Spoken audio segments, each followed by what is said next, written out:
ประสงค์ของคนน้อยวาสนาหักมาลงอาย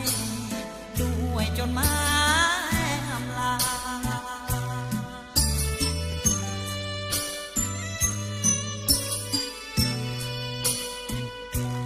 แก้วตา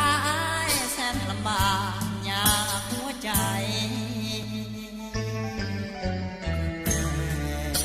จำเป็นเพราะเห็นแก่น้องให้เจ้าได้ขออนาคตอันแจ่มใสแม้นสองเท่านั้นจะหากันเพียงใด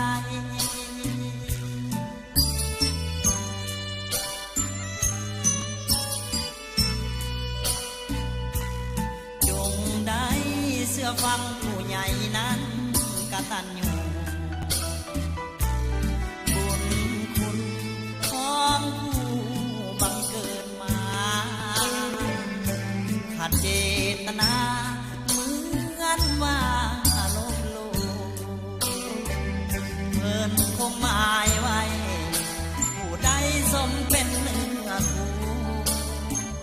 อายจนทนอยู่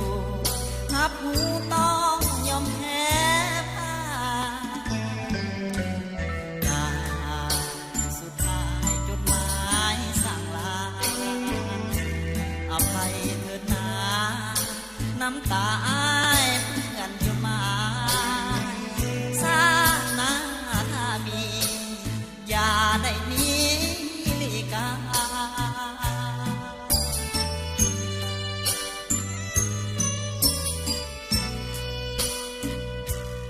มีอ้ายขอให้มีน้องได้ของหักกัน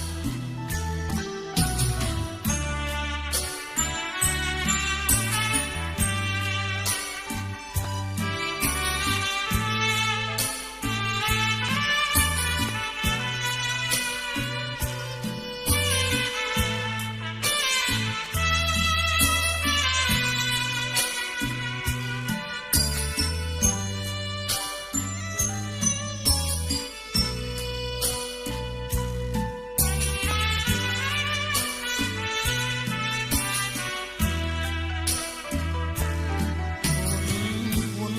ของผู้บังเกิดมาขาดเจตนาเหมือนว่าลบหลู่เพิ่นคงหมายไว้ผู้ใดสมเป็นหนึ่ง